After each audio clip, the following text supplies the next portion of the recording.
찾으셨으면 1절부터 오후는 12절까지 이렇게 보겠습니다. 1절부터 12절까지. 제가 읽겠습니다. 예수님께서 지나가실 때에 태어날 때부터 눈먼 사람을 보시매 그분의 제자들이 그분께 여쭈어 이르되 선생님이여 누가 죄를 지었기에 그가 눈먼 자로 태어났나이까 이 사람이니까 그의 부모이니까 하니 예수님께서 대답하시되 이 사람이나 그의 부모나 죄를 짓지 아니하였으며 다만 이것은 그에게서 하나님의 일들을 나타내고자 함이니라. 낮일 때에 내가 반드시 나를 보내신 분의 일들을 하여야 하리라. 밤이 오면 그때는 아무도 일할 수 없느니라. 내가 세상에 있는 동안에는 세상의 빛이로다. 이렇게 말씀하시고 그분께서 땅에 침을 뱉어 침으로 진흙을 이겨 그 눈먼 사람의 눈에 바르시고 그에게 이르시되 가서 실로암 못에서 씻으라 하시니 실로암은 번역하면 보내어졌다는 뜻이라. 그러므로 그가 자기 길로 가서 씻고 보게 되어 왔더라. 그러므로 이웃 사람들과 전에 그가 눈먼 것을 본 사람들이 이르되 이 사람은 앉아서 구걸하던 자가 아니냐 하매 어떤 이들은 이 사람이 그 사람이라 하고 다른 이들은 그는 그와 비슷하다 하나 그는 내가 그로다 하니 그러므로 그들이 그에게 이르되 그러면 내 눈이 어떻게 열렸느냐 하매 11절 12절 다 같이요. 그가 대답하여 이르되 예수라는 사람이 진흙을 이겨 내 눈을 바르고 나더러 실로암 못에 가서 씻으라 하기에 내가 가서 씻고 시력을 받았노라 하니 이에 그들이 그에게 이르되 그가 어디 있느냐 하매 그가 이르되 나는 알지 못하노라 하니라. 아멘. 다 같이 기도하겠습니다. 긍휼이 많으신 아버지, 오늘 이 오후에도 다시 한 번 더 주님을 신뢰합니다. 주님을 의지하며 우리에게 말씀해 주시기를 원하고 성령님께서 함께 하시는 중에 이 말씀의 선포가 이루어지기를 원합니다. 하나님은 우리에게 말씀으로 격려하시고 용기를 주시고 우리가 어떻게 살아야 할지를 가르쳐 주십니다. 주님 이 말씀을 바르게 전할 수 있도록 저를 좀 도와주십시오. 그리고 하나님께 영광이 되도록 성령님이 함께해 주십시오. 그리고 성도님들이 이 말씀을 통해 어떻게 주님을 섬겨야 할지를 잘 깨달을 수 있도록 인도해 주십시오. 주님께 의타가 없고 예수님의 이름으로 기도합니다. 아멘. 자, 오늘 아침에 우리가 살펴본 내용이죠. 예수님의 제자들이 예수님께 물었습니다. 이 사람 왜 태어날 때 이렇게 태어났습니까? 누구의 죄 때문입니까? 자, 눈먼 사람을 놓고 그렇게 물었죠. 그때 예수님께서 뭐라고 대답하셨습니까? 하나님의 일을 나타내고자 합니다. 그렇게 대답했죠. 3절에 보니까 그게 나옵니다. 그리고 여러분 그 4절에 보면 예수님은 나를 보내신 분의 일을 하여야 하리라 그렇게 말씀하셨어요. 찾으셨습니까? 자, 이 3절에서 하나님의 일이나 4절에서 나를 보내신 분의 일이나 어때요? 같은 걸 말하는 겁니까? 다른 걸 말하는 겁니까? 네, 같은 겁니다. 여러분 이 두 가지는 다 공교롭게도 하나님의 일에 대해서 말하고 있습니다. 하나님의 일을 나타내는 게 소경이 된 그 사람의 그 소경된 이유고 예수님이 지금 여기에 있는 게 역시 하나님의 일을 하기 위해서 거기 있는 것이고 그러면 여기 우리가 생각해 볼 게 관심이 어디로 집중되냐면 하나님의 일이라는 것에 집중이 된다는 거죠. 사실 예수님은 공생애를 하시면서 이미 요한복음 4장에서 그런 말씀을 하신 적이 있어요. 그때 사마리아라고 하는 그 야곱의 운물 곁에서 제자들이 양식을 구해가지고 왔을 때, 그 도시에 들어가서 양식을 구해가지고 온 적이 있죠? 이랬을 때 예수님 뭐라고 말씀하셨냐면, 내 양식은 나를 보내신 분의 뜻을 행하며 그분의 일을 끝마치는 것이니라. 그때도 예수님의 관심은 뭐가 여기에 있었습니까? 마음과 생각 속에 뭐가 관심입니까? 하나님의 일이 관심이라는 거죠. 하나님의 일. 그러면 우리가 여기서 하나님의 일이 뭔지를 생각해 볼 필요가 있습니다. 여기서 실제적으로는요, 표면적으로는요, 하나님의 일이라고 하면은 소경의 눈을 뜨게 해주는 일입니다. 소경의 눈을 뜨게 해주는 일이라는 거죠. 그러면 이게 뭐 그렇게 이게 하나님의 편에서 중요한가? 여러분 이사야서 28장 찾아보세요. 구약 성경에. 이 이사야 대언자는 예수님에 대해서, 메시아에 대해서 예언을 했던 사람입니다.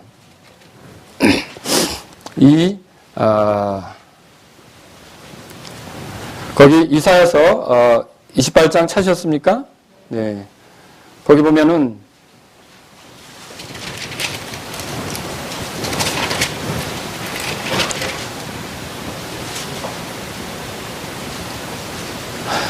자, 29장입니다. 죄송합니다. 29장 18절입니다. 18절.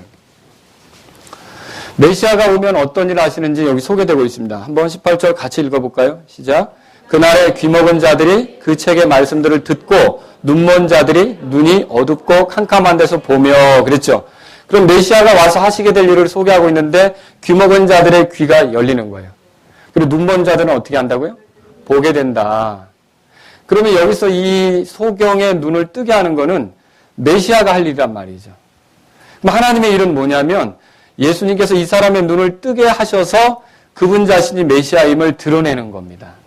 그래서 사람에게 소망이 왔다. 사람 어두운 가운데 있는 사람들에게 빛이 왔다. 그래서 하나님께서 너희들을 무시하거나 외면하지 않고 돌아보셨다. 그 증거로 자기 자신을 드러내는 게 하나님의 일이다라고 하는 것입니다. 실제로 침례자 요한이 감옥에 갇혀가지고 예수님에게 두 제자를 보낸 적이 있었습니다. 그때 침례자 요한이 뭐라고 물었냐면 선생님이 오실 그분입니까? 아니면 우리가 다른 분을 기다려야 합니까? 이렇게 물었죠. 그때 예수님께서 이 두 사람에게 뭐라고 말을 전하라고 하냐면 이렇게 돼 있죠. 마태복음 11장 4절 5절 제가 읽어드립니다. 가서 너희가 듣고 보는 그것들을 요한에게 다 보이되 곧 눈먼 자들이 시력을 받으며 다리 저는 자들이 걸으며 나병 환자들이 정결하게 되며 귀먹은 자들이 들으며 죽은 자들이 일으켜 세워지며 가난한 자들에게 복음이 선포된다 하라. 그러면 이 눈먼 자들이 보게 된 이 사건만으로도 이사야가 말한 그 메시아가 온 것이다라고 하는 걸 예수님께서 침례자 요한에게 전하는 것이라는 거죠. 예수님이 지금 하려고 하는 일이 뭔지 아시겠습니까? 자기 자신이 죄 많은 사람들을 하나님이 버리지 않고 구원하시기 위해서 구원자를 보냈는데 그게 소망이고 그게 사람이 살 길이고 그것이 구원에 이를 길인데 바로 자기 자신이 그 소망이고 구원이고 사람들에게 은혜를 베푸는 하나님의 그 구원 계획의 핵심이다라고 하는 것을 알려주려고 하는 거죠. 이게 하나님의 일이다라고 하는 겁니다. 실제로 예수님은요. 안진뱅이를 일으켰다는 기록도 있고 그 다음에 열병에 고통받는 사람을 고쳐주셨다는 기록도 있고요. 또 오른손이 말랐는데 오그라진 손을 펴게 해주었다는 기록도 있고 한데 여러분 나병 환자를 고쳤다는 기록은 사복음서에서 몇 번 나오죠?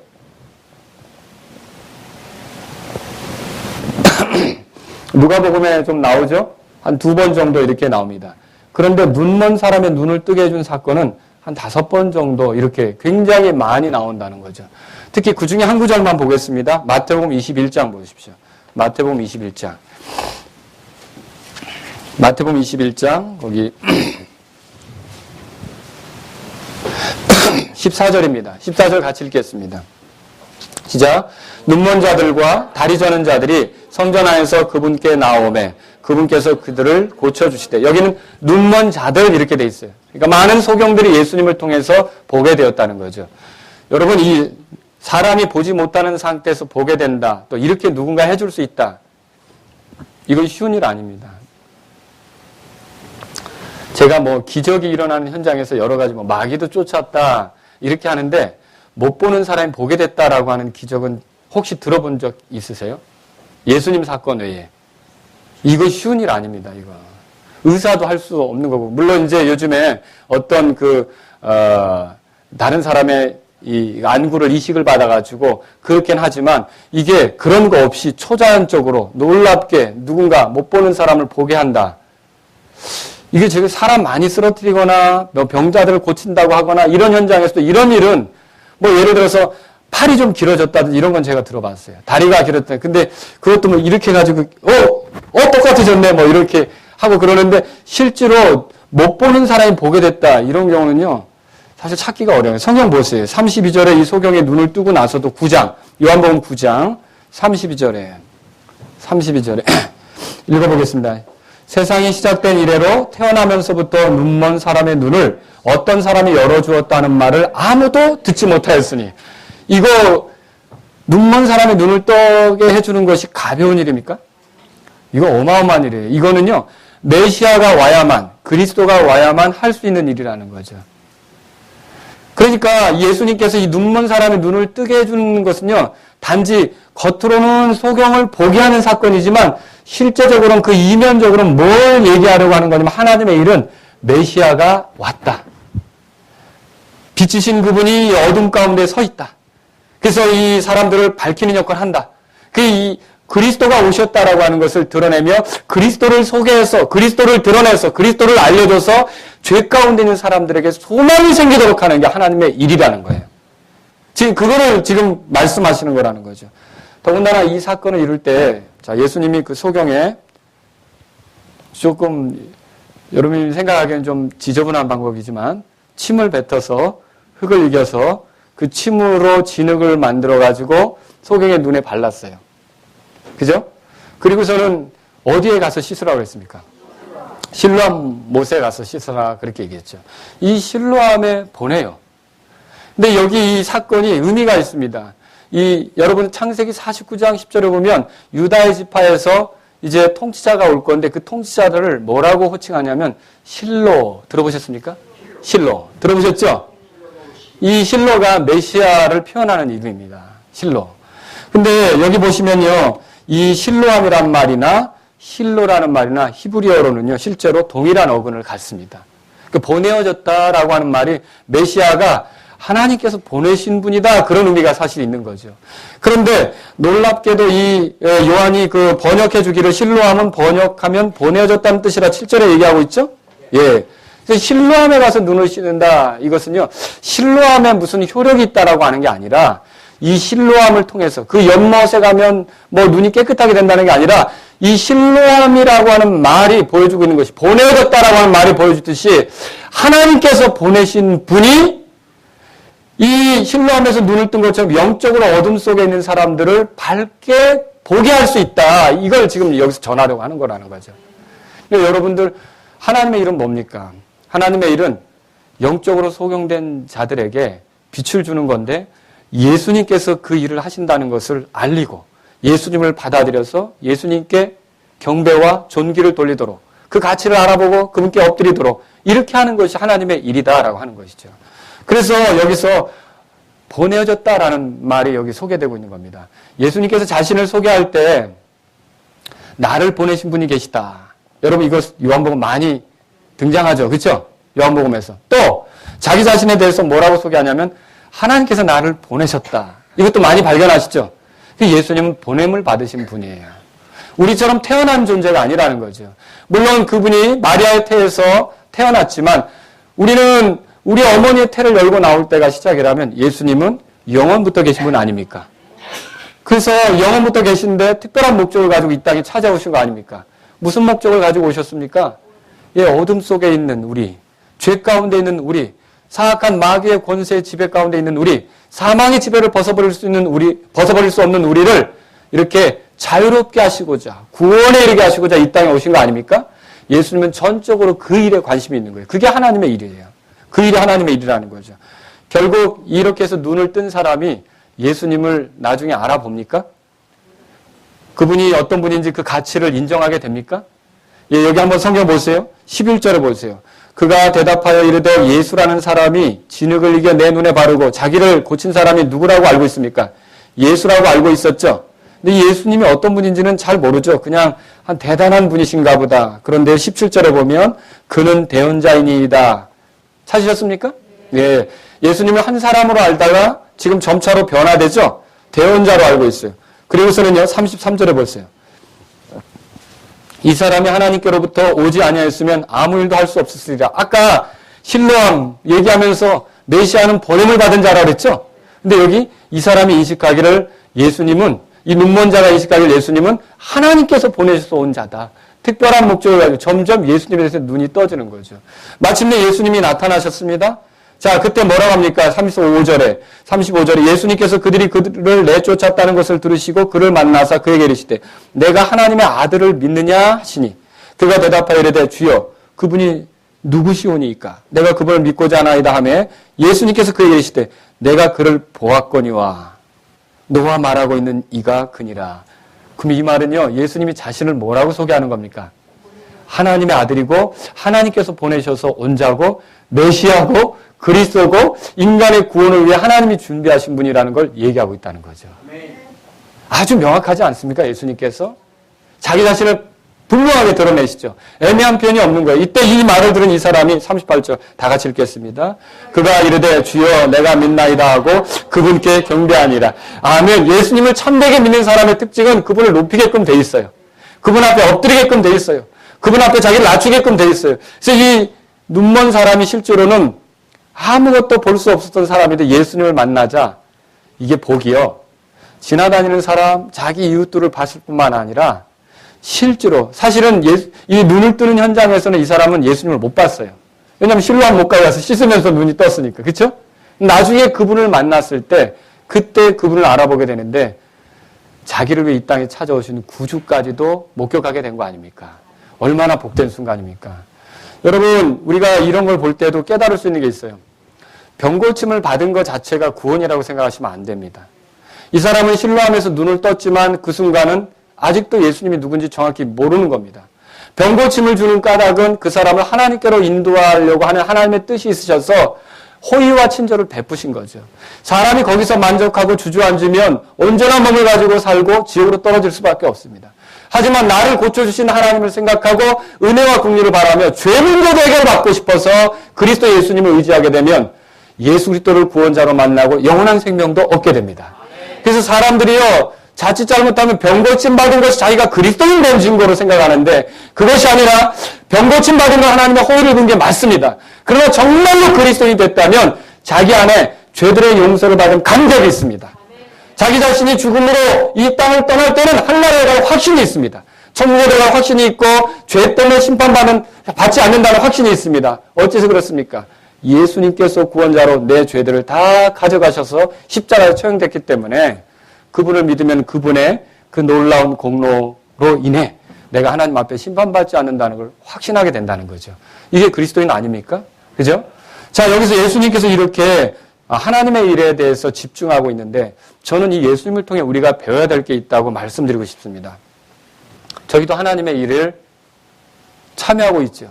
자, 예수님이 하나님의 일을 지금 하고 있는데 예수님은 머리세요. 그러면 예수님은 실제적으로 그 하나님의 일을 실행하는데 누구를 통해서 하느냐? 몸인 교회, 성도들을 통해서 이 하나님의 일을 하시는 겁니다. 여러분 내가 하나님의 일에 동참자가 됨으로써 예수님이 하시는 일에 동참한다는 거, 하나님의 일에 동참한다는 걸 믿으십니까? 사실 우리의 관심은 오늘 아침에도 말씀을 드렸듯이 상황이 어떻든 아무리 좋은 상황이든 아무리 좋지 않은 상황이든 하나님의 일을 나타내고자 하는 게 우리의 관심이 되어야 되지 않습니까? 오늘 아침 여러분 말씀 들으셨죠? 그러면 이렇게 하나님의 일을 나타내고자 하는 우리가 어떻게 바르게 열심히 뜨겁게 하나님의 일을 할 수 있는지를 이 말씀을 통해 생각해 보자는 거죠. 여러분 하나님의 일에 동역자들이 되길 원하십니까? 예, 고린도전서 3장 보세요. 고린도전서 3장. 사도 바울은 자기 자신이 이렇게 하나님의 일에 동참자가 된 것에 대해서 귀하게 여겼습니다. 여기 보면 6절에 보세요. 나는 심었고 아볼로는 물을 주었을 때 오직 하나님께서 자라나게 하셨나니 그런즉 이와 같이 심는 자나 물 주는 자는 아무것도 아니로되 자라나게 하시는 이는 하나님뿐이니라. 이제 심는 자와 물 주는 자가 하나이며 저마다 자기의 수고에 따라 자기 보상을 받으리라. 하나님은요 심는 자도 준비하고 물 주는 자도 준비하겠죠. 하나님의 일에 이런 동참자들을 준비한단 말이죠. 이런 사람들 그 다음 구절 보세요. 뭐라고 표현했는가? 그 다음 구절 읽어보겠습니다. 우리는 하나님과 함께하는 일꾼이요 너희는 하나님의 농사요 하나님의 건물. 하나님과 함께하는 일꾼이다 그렇게 말하고 있어요. 저와 여러분들이 상황이 어렵든지 혹은 뭐 편하든지 항상 어느 때든지 하나님의 일에 관심을 갖는 자들이 돼야 된다는 거죠. 하나님의 일은 뭐냐면 예수 그리스도를 드러내는 거예요. 예수 그리스도께서 세상의 소망이라는 걸 알리는 거죠. 예수 그리스도를 의지해야만 어둠 속에서 나올 수 있다는 것을 제시하는 거죠. 이것이 하나님의 일이라는 거예요. 자, 어떻게 하면 이 하나님의 일들을 열심히 할 수 있겠습니까? 어떻게 하면 바르게 할 수 있겠습니까? 여기서 한번 그 원리들을 찾아보죠. 자, 여기 한 세 가지로 정리할 수 있는데 첫 번째로 여러분에게 드리고 싶은 말씀은요. 따라서 보세요. 상황에 흔들리지 말라. 상황에 흔들리지 말라고 말씀드리고 싶어요. 1절에 보세요. 9장 1절에. 예수님께서 지나가실 때에 태어날 때부터 눈먼 사람을 보시며 그랬죠. 지나가실 때라는 말에 여러분 표현해 주십시오. 근데 이 말하고요. 그 8장 마지막 절하고 연관성이 있습니다. 8장 59절 다 같이 읽겠습니다. 그때 그들이 돌을 들어 그분을 치려하거늘 예수님께서 자신을 숨기시고 성전에서 나가시되 그들의 한가운데를 지나서 그렇게 나가시다. 여기 8장 마지막에도 지나가신다는 표현이 있어요. 영어 성경을 가지고 있는 분들은요, passed by라는 말이 똑같이 8장 마지막 절이나 9장 1절에 나오는 걸 발견할 수 있어요. 그러니까 지나가신다는 표현이 8장 마지막 절에도 나오고 9장 1절에도 나온다는 거죠. 지나가신다는 표현이.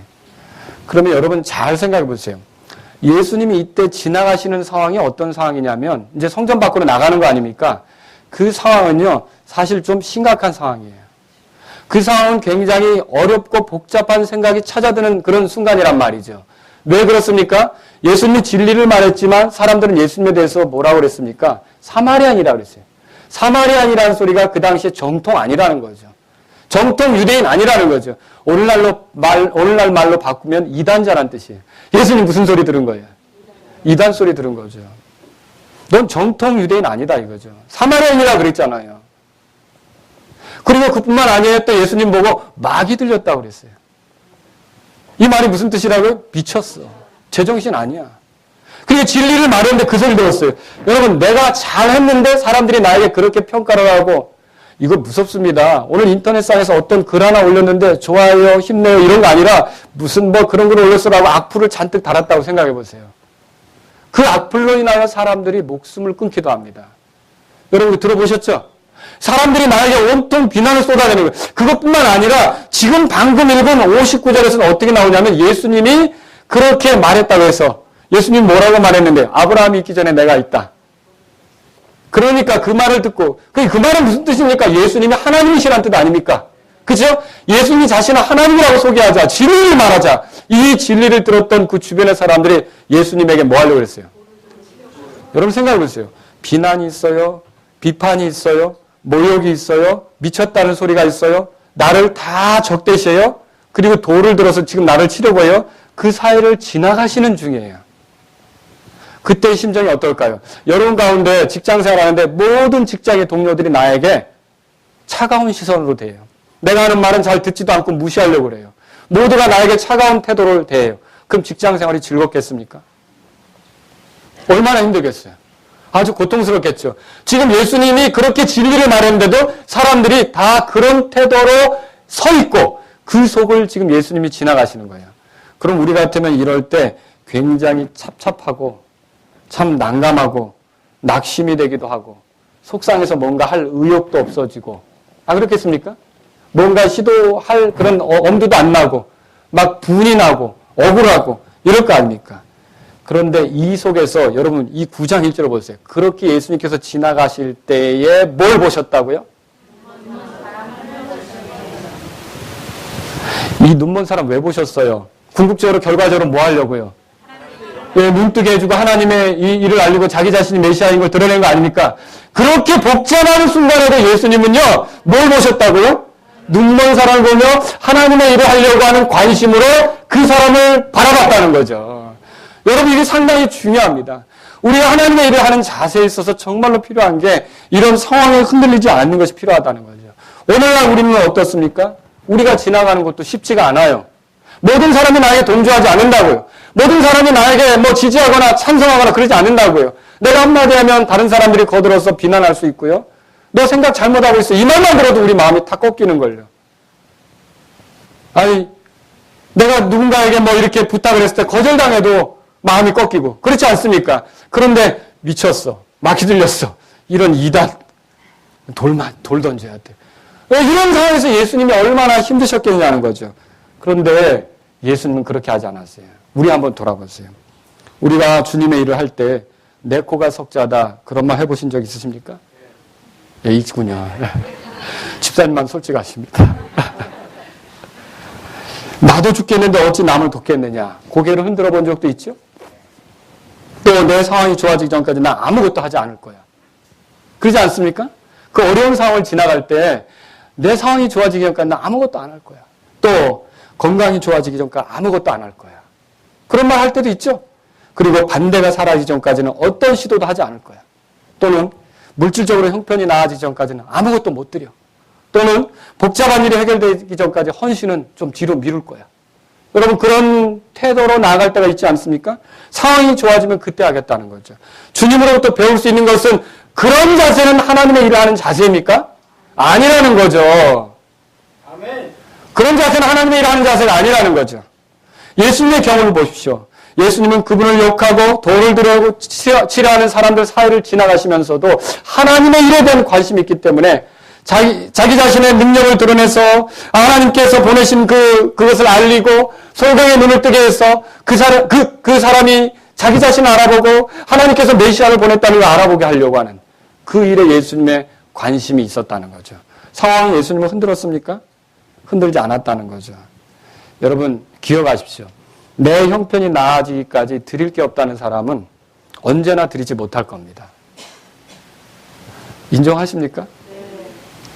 내 형편이 괜찮아지기 전까지 헌신을 미루겠다는 사람은요, 죽을 때까지 미루게 될 겁니다. 그리고요, 하나님의 부르심과 보내심에 대해 있고 내 형편만 살피는 사람은 다른 사람에게 눈길을 줄 수가 없습니다. 여러분 상황이 어떻든지 내가 예수 그리스도를 드러내고 예수 그리스도를 나타내고 사람들에게 소망이 되도록 사람들의 어둠 가운데 사람들에게 빛이 임하도록 예수님을 알리려고 하는 거, 예수님을 높이려고 하는 거, 예수님을 섬기려고 하는 자세에 있어서 여러분 상황에 흔들리지 않기를 주의 이름으로 바랍니다. 두 번째로 생각해 보겠습니다. 두 번째는 뭐냐면 4절에 보세요. 4절 다 같이 읽겠습니다. 낮일 때 내가 반드시 나를 보내신 분의 일들을 하여야 하리라. 밤이 오면 그때는 아무도 일할 수 없느니라. 여러분 주님은 밤이 오면 아무도 일할 수 없다는 것을 아셨습니다. 오늘날 우리 인생에도요. 황혼이 옵니다.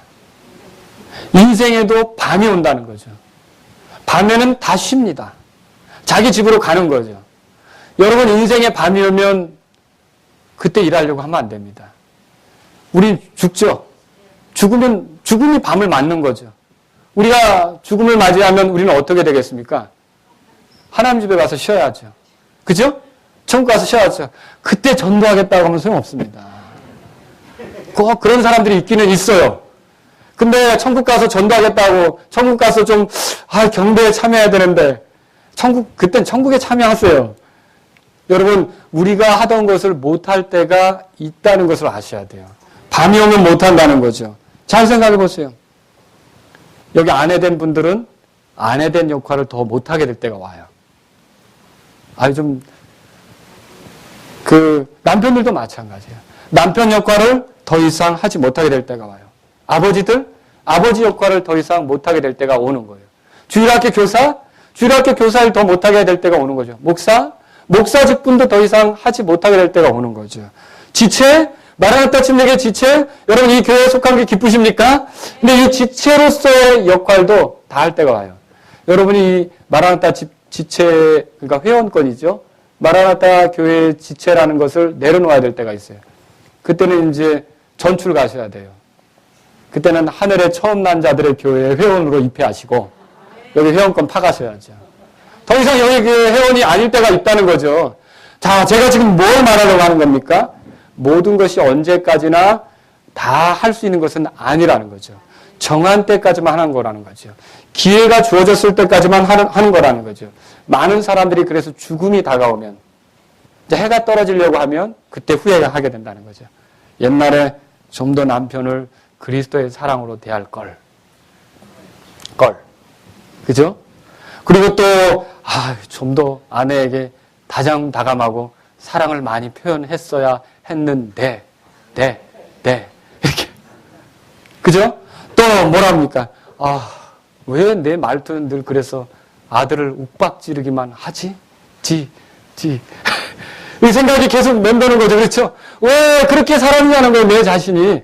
또 뭐라고 합니까? 그때 말했어야 되는데. 그때 예수님을 말했어야 되는데. 그때 전도지를 주었어야 되는데. 우리는 이런 후회를 하게 될 때가 있다라고 하는 것이죠. 그래서 여러분이 밤이 오기 전에 우리 찬송가에도 옛날에 그런 거 있죠. 일할 수 없는 밤이 속히 오리라. 여러분 그 노래 부르신 적 있죠? 예, 예수님이 지금 그 말씀 하시는 거예요. 예수님도 왜 이렇게 하나님의 일에 열정적이냐? 왜 그 상황이 어려운데도 사람들이 돈 던지려고 하는데도 사람들이 미쳤다고 하는데도 또 하나님의 일에 관심을 갖고 하느냐? 이제 곧 그 일을 그만둘 때가 오는 거예요. 아버지 집에 가서 이제 다른 우리를 위한 변화하는 일을 하지 이 땅에 보냄받은 그 목적 있죠. 그 일을 하는 거는요. 한시적이라는 거죠. 그 예수님은 그 일을 위해서 애를 썼다라고 하는 것이죠. 여러분 주님이 때에 대해서 자주 언급하신 거 알죠? 내 때는 아직 이르지 않았다. 그죠? 그 때가 어느 때입니까? 죽으시고 묻히시고 부활하시고 그리고 승천하시고 하늘에 올라가시는 그걸 말하는 거 아닙니까? 근데 예수님은 그 때가 이르기 전까지 자신의 일들을 하나님의 일들을 최선을 다해서 하려고 열정적이었다는 거죠. 그래서 마침내 십자가에서 돌아가실 때 요한복음 19장 30절에 보면 마지막으로 남긴 말이 있죠. 뭐라 그랬어요? 다 같이 다 이루었다. 다 이루었다 했어요. 근데 저는 제가 죽음을 앞두고 주님이 저를 교회에 세우는데 부르셨는데 다 이루었다. 이렇게 하고 갈 수 있을까? 여러분 교사 일을 맡기셨는데 정말 한 해가 끝나면 다 이루었다 이렇게 말할 수 있어야 되지 않겠어요? 자매 인도자, 찬송 인도자, 또 반주자 주님께서 내게 기회를 주신 대로 다 이루었다 이렇게 해야 되지 않겠어요? 근데 우리도 모르게 너무나 우리 자신이 이 기회를 가볍게 여기는 거예요.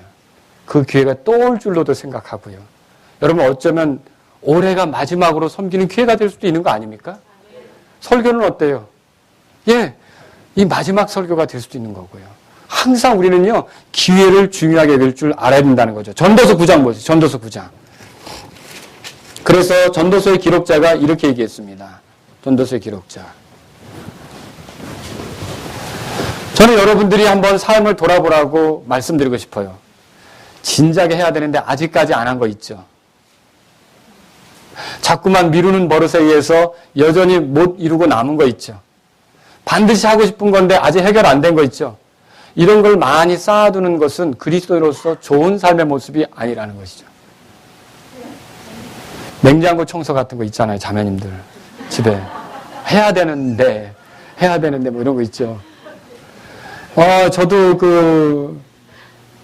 그 화장실에 가면은 그 세면대가 있지 않습니까? 이게 그 수도꼭지가 물이 새는데 그거를 고쳐야 되는데 하고 다행히 작년은 안 넘겼습니다. 작년은 안 넘기고 했죠. 근데 이게 자꾸 미뤄지는 거예요. 우리도 모르게. 우리 미루는 습관으로 인해서 결국 어떻게 되냐면 기회를 놓쳐버릴 수가 있다는 것이죠. 저 여러분들이 무엇이든지 할 수 있는 대로 힘을 얻어서 기회가 주어졌을 때 최선을 다할 수 있기를 주의 이름으로 바랍니다. 전도서 9장 보세요. 9장 10절에 보십시오. 다 같이 읽겠습니다. 시작. 무엇이든지 내 손이 해야 할 일을 얻는 대로 내 힘을 다해 그것을 할지니 내가 가게 될 무덤 속에는 일도 없고 계획도 없고 지식도 없고 지혜도 없느니라. 사실 일은 낮에 해요. 밤에 일하는 사람들은 좀 수상한 사람들이 많아요. 그렇지 않습니까? 남의 집 흔들러 다니는 사람이나 밤에 일하는 사람들 아니면 자기 몸 흔들러 다니거나 이런 밤에 일하는 사람들 좀 이상한 사람이 많아요. 밤에는 뭐 해야 돼요? 자야죠. 밤에는 쉬어야 되는 거예요. 밤에는. 근데 나중에 일할 수 없게 됐을 때 일하려고 하지 말고 그때 더 잘할 거 이게 아니라 지금 일할 기회가 주어졌을 때 어떻게 하라고요? 하나님의 일을 최선을 다해서 할 수 있기를 바랍니다. 물론 사람은 최선의 상태에서도 헛될 뿐이라는 걸 우리는 알아요. 그러나 그럼에도 불구하고 우리가 할 수 있는 대로 은혜를 주신 거에 따라서 이 날들을 헛되게 보내지 않으려고 힘을 다해 섬기려는 자세가 우리에게 있어야 됩니다. 그래서 살아가는 순간순간 어떻게 하면 예수님을 드러낼까? 어떻게 하면 예수님을 나타낼까? 어떻게 하면 내 말로 예수님이 말하는 것을 나타내고 어떻게 하면 내 생각으로 예수님이 생각하시는 것을 드러내고 어떻게 하면 내 몸짓으로 예수님이 사시는 것처럼 살아보고 그래서 자꾸 사람들이 예수님을 느끼게 하고 예수님에게 끌려오게 하고 예수님을 알게 하고 예수님은 내 주님이신데 내 몸을 통해서 일하시는 건데 예수님을 알게 하려고 하는 그 하나님의 일에 여러분이 지금 나중으로 미루지 말고 지금 여러분이 동참자가 될 수 있기를 주의 이름으로 바랍니다. 상황이 어렵다고 위축되어 있어서는 안 됩니다. 속상해하면서 시간을 보내서도 안 됩니다. 그렇게 하다 시간 가면 무슨 소용이 있어요? 그러니까 불평으로 하루를 보내는 건 그날을 버린 거예요. 불평할 여력이 없어요. 그렇지 않습니까? 불평할 여력이 없는 거예요. 그날도 내 상황이 어떻든 하나님의 일을 할 수 있는 순간이에요. 근데 어려울 때 하나님의 일을 하면 하나님이 더 기뻐하시죠. 조건이 좋아서가 아니라. 그러므로 우리가 불평을 내던져야 되는 거죠. 사실 그리스도인에게 불평은 걸면 안 되는 액세서리예요. 사치품이죠. 불평은 우리에게 있어서는 안 되는 거예요. 사실 감사를 잃어버리면서 영적으로 침체하게 돼 있어요. 오히려 주님께 감사하고 하나님의 일에 최선을 다할 수 있기를 주의 이름으로 바랍니다. 밤이 오면 못해요.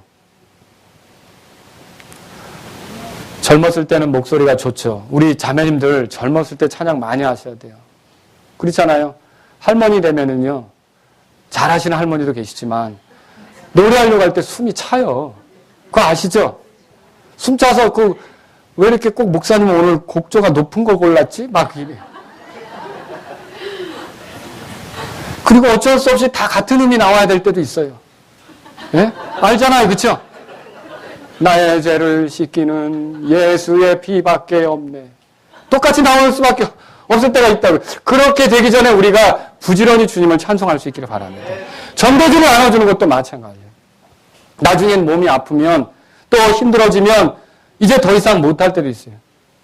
근데 어떤 해군 제독이, 해군에서 근무한 그 미국 사람이 그 호주에서 살게 됐는데 이 사람은요, 평생에 자기가 매일 비가 오나 눈이 오나 바람 부나 매일 10명에게 전도지를 주겠다고 작정을 했어요.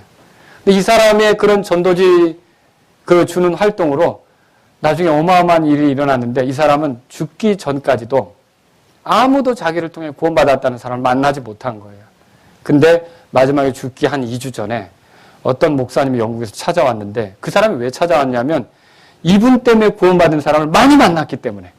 인도의 선교사, 그 다음에 해군 군목 가운데서 일하는 군목들을 훈련시키는 목사, 그리고 오스트레일리아 서부에 있는 어떤 그 교회의 그 아주 충직한 그 일꾼, 많은 사람들이 그분을 통해서 구원받은 걸 알게 됐기 때문에 마지막에 얘기를 해준 거예요.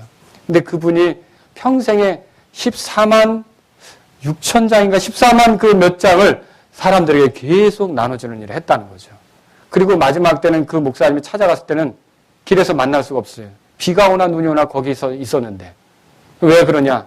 몸이 아파가지고 요즘엔 전도를 못 나온다는 거죠. 그리고 그렇게 아프게 시름시름 그러다가 결국 나중에 주님을 만났죠. 근데 주님을 만나기 전에 그 목사님이 찾아가서 이렇게 누구도 구원받고 이렇게 누구도 구원받고 하니까 그분이 거기서 하나님께서 내 일이 헛되지 않게 하셨다고 눈물을 흘릴 수밖에 없는 거죠. 여러분, 세상에서는요, 영화 시상제 같은 거 하면 빨간 레드카펫을 깔아놓고 막 다 터진 옷 입고 등파인 옷 입고 막 대단하게 막 올라가잖아요. 하늘나라에는요, 그렇게 주님을 알리려고 힘쓰며 살았던 사람들이 영광스럽게 입장한다는 걸 믿으시기 바랍니다. 그러니까 밤이 오기 전에 이럴 수 없는 때가 오기 전에 하나님의 일을 하려고 최선을 다할 수 있기를 주의 이름으로 바랍니다. 그래서 기회를 선용하십시오. 또 하나님의 일을 하는 자세 세 번째로요, 여러분에게 드리고 싶은 말씀이 있습니다. 따라서 보세요. 선한 이웃이 되라. 선한 이웃이 되라고 말씀드리고 싶어요. 자, 여기 8절에 보세요. 여기 요한복음 9장입니다. 9장 8절에 그러므로 이웃 사람들과 전에 그가 눈먼 것을 본 사람들이 이르되, 이렇게 이웃이 나오죠? 예? 2절에도 나와요. 그분의 제자들. 여기 보면요, 이 눈먼 사람을 놓고 두 부류의 사람이 나와요. 제자들과 이웃 사람들. 자, 이 사람들이 좀 더 선한 이웃이 되었더라면 얼마나 좋습니까? 예수님은 선한 사마리아인의 비유를 들어서 말씀하신 적도 있어요. 그쵸? 자, 그러면 이 사람들의 문제가 뭡니까? 제자들. 이 사람은 눈멀었어요. 여러분, 날 때부터 눈먼 사람을 볼 때 여러분과 제가 가져야 될 첫 번째 마음, 하나님의 마음이겠죠? 하나님은 항상 불쌍히 여기시고 동정심이 많으시고 긍휼이 많으신 거 여러분 믿으십니까? 우리는 그런 눈먼 사람을 보면 불쌍히 여기는 마음, 안타까운 마음, 동정심이 있어야겠죠. 근데 이 제자들은 그게 보입니까? 그거 안 보여요. 뭐 합니까? 이게 누구의 죄 때문입니까? 이거부터죠. 여러분, 이게 문제라는 거죠. 자, 우리 아이들이 지금 다 컸습니다만은, 아이들이 자전거 타고, 뭐, 이랑이가, 뭐, 한 6, 7살 때 자전거 배운다고 나갔다가 타면 쓰러지고 할 때, 제가 뭐부터 하겠습니까? 넘어지면 일으켜주고, 옷 털어주고, 혹시 무릎 안 까졌나 봐줘. 그쵸? 근데, 만약에 이랑이가, 제가 이랬다면 저를 이랑이가 엄청 미워했을 거예요. 왜냐하면 딱 넘어졌는데 네가 넘어진 이유를 알아? 또 넘어지니까 그러니까 넘어지지. 여러분, 우리에게 필요한 건 넘어진 사람, 힘없는 사람, 어두운 가운데 있는 사람, 약함 가운데 있는 사람에게 우리에게 필요한 게 뭡니까? 동정심, 불쌍여김이에요. 이것을 잃어버리면 하나님의 일을 이해 못합니다. 사실 하나님께서 예수님을 보낼 때 예수님에게 이 동정심, 불쌍히 여기는 마음이 없다면 우리에게 못 오시죠. 우리가 그분의 불쌍히 여기심 때문에 결국 우리가 구원받은 거 아닙니까? 어두운 가운데 있고, 냄새나는 가운데 있고, 죄 가운데 있고, 쳐다보기도 싫은 상태에 있고, 아주 그냥 불 속에 던져야 시원한 상태다. 이렇게만 생각하고 저렇게 더러운 아주 내가 베푼 호의와 친절은 하나도 알지 못하고 죄 가운데서 그냥 저렇게 자기의 삶을 더럽히다니 불 속에서 꺼져버려라 이렇게 생각하는 마음이라면 우리가 어떻게 구원받느냐는 거죠. 근데 예수님은 우리에게 어떤 마음을 품으셨어요? 우리 어둠 속에 있었어요? 우리 죄 가운데 있었어요? 우리 하나님을 기쁘게 할 능력이 없었어요? 우리 선하게 살지 못했어요?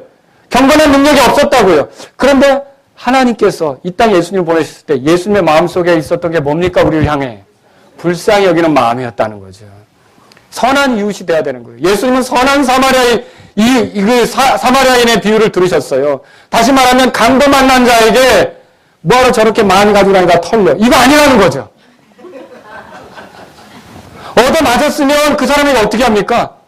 가서 싸매주고 기름 발라주고 이게 예수님의 모습이라는 거죠. 근데 우리는요, 사마리아니까 얻어 맞았지. 정통이 아닌 것들 이단 고소해. 여러분, 우리가 이렇게 생각할 때가 있다는 거죠. 그래서 제사장 레인들 다 지나가잖아요. 제사장 레인도 하나님의 일에 참여할 수가 없었던 거예요. 하나님의 일에 참여하는 자는 상황이 어려울 때, 힘들 때, 뭔가 코너에 몰렸을 때 그 사람들을 바라보는 눈, 거기에 마음에 불쌍히 여기는 것을 품고 바라볼 수 있어야 된다는 거죠. 오늘날 우리가 어둠 속에 있는 사람들을 보면서 여러분, 우리가 판단할 때가 많아요. 어떤 좋지 못한 일을 만날 때 믿음대로 살지 않으니까 그렇지. 여러분, 그게 아니라는 거죠. 오히려 불쌍한 마음으로 저 사람이 더 믿음대로 살 수 있어서 이런 것들을 극복하기를 바라는 그런 마음이 우리에게 있어야 되지 않습니까? 이거 자업자득이지. 여러분, 이거 아니라는 거죠. 우리에게 불쌍한 마음이 없다면, 이 어두운 가운데 있는 자들에게 불쌍한 마음이 없다면 우리 하나님의 일을 할 수 없습니다. 선교사로 가는 거요? 그 아프리카에서 벗고 살고 뭐 겨우 이렇게 간단한 것만 가리고 울룰룰루 랄랄라 이렇게 하면서 사는 사람들한테 가는 거는요, 불쌍히 여기는 마음 없으면 못 갑니다. 그들의 수준에 자기를 낮춰서 손으로 막 비벼 먹죠. 그 손으로 화장실도 가고 그 손으로 먹기도 하고 같이 그들하고 앉아서 먹으면서 예수님을 말한다는 거, 불쌍히 여기는 마음 없으면 있을 수가 없는 거라는 거죠. 이 미개한 종족들, 이 함이 잘못해서 이렇지라고 나쁜 소리나 하죠. 그렇죠? 이거 옳지 않다는 거죠. 여러분, 정말로 우리에게 하나님의 일에 참여하기를 원한다면 어두움 가운데 있는 사람들을 봤을 때 불쌍히 여기는 마음이 있어야 돼요. 눈먼 소경을 보면 불쌍히 여기는 마음이 있어야 되는 거죠. 바리새인들은 성경도 많이 알아요. 바리새인들은 자기들이 정리한 전통에 대해 확신이 있어요. 근데 바리새인들에게 없는 게 있어요. 바리새인들에게는 불쌍히 여기는 마음이 없어요. 안식일에 사람이 온전케 되는 것도요, 자기들의 법으로만 따지는 거지 불쌍히 여기는 마음이 없어요. 여러분, 이러면 하나님의 일에 동참 못한다는 거죠. 복음을 알지 못하는 사람에게 불쌍히 여기는 마음 없으면 하나님을 할 수 없어요. 예수님 안 믿는 남편을 향해 불쌍히 여기는 마음이 없으면 그 사람에게 하나님을 할 수가 없어요. 그냥 내 삶을 반대하는 사람에게 적대감만 있고 불쌍히 여기는 마음이 없다면 그 사람과의 관계 속에서 하나님의 일을 할 수가 없어요. 하나님의 일을 하려면 뭐가 필요한 거예요? 그러니까 불쌍히 여기는 마음이 있어야 된다라고 하는 것이죠. 어둠과 오류에 빠진 사람들을 불쌍히 여기는 마음이 없다면 예수님을 드러낼 수가 없는 거죠. 어두운 세상에 있는 나를 그 불쌍히 여기는 마음이 주님께 없었다면 내가 어떻게 빛을 보겠어요? 즉 불쌍히 여기는 마음이 우리에게 필요하다는 거죠. 자, 우리는요, 잘못 빠지는 거 좋아하지 않습니다. 잘못된 판단을 하는 거 좋아하지 않습니다. 여러분, 예수님은 빛으로 오셨죠? 어두운 가운데 빛을 주셨죠? 죄인들의 친구가 되셨죠? 불쌍히 여기기 때문에 그게 가능한 거예요. 근데 한 가지 물어볼게요. 예수님은 죄인들의 친구가 되느라고 자기도 죄를 범하며 같이 어울렸습니까? 아니죠. 우리가 지킬 건 지켜야 되는 거죠. 제가 불쌍히 여기라고 하니까, 동정심을 베풀려고 하니까 똑같이 이심전심 한다고 해서 그 사람 같은 것을 같이 경험하고 이 얘기하는 게 아니에요. 여러분, 킹제임스 성경을 쓰지 않는 사람들을 향해서도 불쌍한 마음이 있어야 돼요. 이 사람들이 아직도 하나님 말씀 보존을 믿지 않는다고 생각한다면 불쌍히 여기는 마음이 있어야 돼요. 교회 안 다니는 사람들 놓고 불쌍히 여기는 마음이 있어야 돼요. 우리는 교회 다니고 하나님 백성이고 그 유대인들이나 바리새인들이 품은 생각이죠. 우리에게 불쌍히 여기는 마음이 없으면 하나님의 일을 할 수 없다는 걸 알아야 돼요. 이단에 빠진 사람들 우리가 분리합니다. 왜? 우리를 자꾸 괴롭히며 설득하려고 하니까. 그러나 우리가 최종적으로 분리를 하는 순간이 있다 할지라도 그들을 향한 우리의 마음은 불쌍히 여기는 마음이 돼야 된다는 거죠. 저들에게 기회가 왔으면, 저걸 털어버릴 수 있다면, 빛으로 인도될 수 있다면, 여러분 우리에게 불쌍히 여기는 마음이 없으면, 어두운 가운데 있는 자들을 향한 불쌍히 여기는 마음이 없다면 우리가 하나님의 일에 동참자가 못 된다는 거죠. 요나 아시죠? 요나 니느웨로 가라니까 어디로 도망갔어요? 다시스로 도망갔죠. 그 안에 뭐가 없었어요? 불쌍히 여기는 마음이 없죠. 맨날 우리를 괴롭히는 니느웨 성 사람들인데 저것들은 멸망해서 죽어야 되는데 왜 가서 하나님의 그 진노와 심판 계획을 알리냐. 그냥 죄 가운데 살면 죄 가운데 살다가 팍상 망해야지. 요나는 가기 싫었던 거예요. 그러니까 하나님의 일을 하기가 어려운 거죠. 불쌍히 여기는 마음이 없으면 하나님의 일을 할 수가 없다는 거예요. 여기 또 이 부분에 보면요. 이 선한 이웃이 되려면요. 불쌍히 여기는 마음을 가져야 될 뿐만 아니라 자, 어두운 가운데 있는 자에게 불쌍히 여기는 마음이 있어야 되죠. 빛을 만난 사람에게는 같이 기뻐하고 감격해야 합니다. 이 8절 보세요. 그러므로 이웃 사람들이 전에 그가 눈먼 것을 본 사람들이 이르되 이 사람은 앉아서 구걸하던 자가 아니냐 그랬죠. 어떤 이들은 이 사람이 그 사람이라 그랬어요. 아, 그 사람인데? 근데 설마 눈 못 보던 사람이 어떻게 눈을 뜰 수 있어? 라고 믿지 못하던 사람들은 아이, 그 사람 아니야. 비슷해. 이렇게 얘기했겠죠. 그랬더니 이 눈 뜬 사람이 내가 그다라고 대답을 했어요. 내가 그다. 그러면 여러분 이 순간에 이 이웃들은 어떻게 해야 되느냐면 실질적으로 정말 같이 기뻐하고 말할 수 없이 즐거워야 되지 않습니까? 근데 이제 그 다음 구절 보세요. 뭐라고 써있나? 근데 10절에 그러므로 그들이 내 눈이 어떻게 열렸냐? 이렇게 그렇죠? 그래서 11절에 예수라는 사람이 진흙을 이겨 내 눈을 바르고 나더러 실로암못에 가서 씻으라 했다. 그래서 씻었다. 그랬더니 시력을 받았다. 그러니까 그분 되게 좋은 일 했다고 같이 기뻐합니까? 그는 어디 있냐? 여러분 이거 보세요. 이 사람들에게 빛을 만난 사람에게 기쁨과 감격이 있어요? 없어요? 전혀 없어요. 이게 문제라는 거죠. 이러면 하나님의 일을 이해 못한다는 것입니다. 소경의 어떤 사람의 이웃들은 그가 눈을 떴을 때 구걸하던 자가 그런 상태로 변화되고 보면 얼마나 이게 잘 됐냐. 정말 복이 임했네. 축하해. 기뻐. 누가 했는데? 나 예수라는 분이요. 그분 너무 멋지다. 어쩌면 좋아. 예수라는 분이 그렇게 했다고. 진짜 귀한 일을 당신에게 했네. 그렇게 해야 되는 거 아닙니까? 어떻게 했는데? 그분이 어디 있는데? 야, 이 성경 보세요. 그래서 이게 문제예요. 여러분, 제가 여러분에게 묻습니다. 누군가 예수님을 만났을 때 여러분에게 감격이 있습니까? 그 사람들이 하나님의 일을 하는 거예요. 누가 진짜로 구원받고 종교생활이 아니라 죄들의 용서를 받은 감격 속에서 하나님을 찬양하는 걸 볼 때 여러분 기쁨이 있습니까? 아니, 한번 생각해 보세요. 내 옆에 구원받은 사람, 나 혼자 예배 드리는 게 아니라 하나님이 이렇게 구원의 은혜를 주셔가지고 이 사람도, 이 형제도, 이 자매도 이렇게 나랑 같이 예배 드리는 걸 이렇게 슬쩍 보면서 감격하신 적 있으십니까? 여러분, 이거 기쁜 거예요. 이거 감격스러운 거라는 거죠. 우리가 이렇게 변화된 사람들을 통해 기뻐할 수 없다면, 감격할 수 없다면, 누가 한 사람 여기 나와서 구원 간증할 때 기쁘십니까? 여기서 침례 받을 때 기쁘십니까? 여러분, 누가 예배당 문 열고 진짜 그 사람 교회 오기로 기도했는데 어떻게 해서 놀랍게 여기 왔어? 기쁘십니까? 네. 왔네? 이거 아니라는 거죠. 사실 우리가 하나님께서 하시는 일, 빛으로 인도하시는 일, 하나님께서 하시는 일을 보면서 같이 반응하고, 같이 기뻐하고, 같이 즐거워하는 사람들이 하나님의 일에 동참자가 되는 거예요. 우리가 근데 그걸 잃어버릴 때가 있어요. 왜 잃어버리냐? 자기 편견도 있고요. 또 자기 상황에 빠져서 자기 코가 석자에 말 그대로. 관심이 그거 딴 데가 있는 거죠. 여기서 막 구원 간증이 나오고, 여기서 막 회심이 일어나고, 여기서 예수님 믿는 사람이 나오고 그러는데, 변화된 생활이 나타나는데, 난 지금 딴 데 있는 거예요. 결국 그러니까 하나님의 동참자가 못 되는 거죠. 여러분, 요나 얘기 또 한 번 할게요. 요나가 나중에 저 만나면 왜 자꾸 내 얘기 하느냐 그럴지도 모르겠는데, 이 요나는요, 니느웨성에 갔어요. 근데 사람들이 회개했잖아요. 그러면 회개했으면 어때야 돼요? 기뻐야 되죠. 왜 이 방랑 구름 말라비틀어진 거야? 이러고 있어. 그리고 하나도 기쁨이 없는 거예요. 왜 저것들은 저렇게 회개하고 심판이 안 당하고? 여러분, 요나가 하나님의 일을 맛볼 수가 없었던 거예요. 우리가 하나님의 일에 동참자가 되려면 선한 이웃이 돼야 돼요.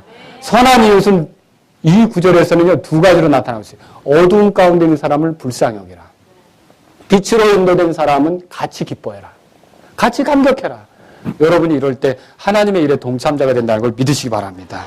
오늘 우리를 돌아보세요. 정말 하나님의 일들을 볼 때 기쁨이 있는가? 누가 여기서 찬송할 때 여러분 기쁨이 있으십니까? 음정이 틀려도 상관없어요. 그날 뭐 앞에 나와가지고 회의할 때도 있더라고요. 저는 앉아서 회의했으면 좋겠는데 1절 할까? 2절 할까? 간주 어디서 할까? 상관없어요. 그렇게 해도 구원받아가지고 기뻐가지고 여기서 나오는데 앉아서 볼 때 구원받은 사람이 하나님의 이름을 높이고 찬양할 때 여러분 거기에 기쁨이 있습니까? 우리 같이 이렇게 구원의 역사 속에 하나님이 하시는 일들을 보면서 같이 기뻐하자는 거죠. 그러면 하나님의 일에 동참자가 된다는 거죠. 저는 오늘 두 가지로 결론을 맺겠습니다. 첫째로 여러분 하나님의 일에 관심을 가지십시오. 하나님께서 우리를 부르셔서 하게 한 일에 관심을 가지라는 거죠.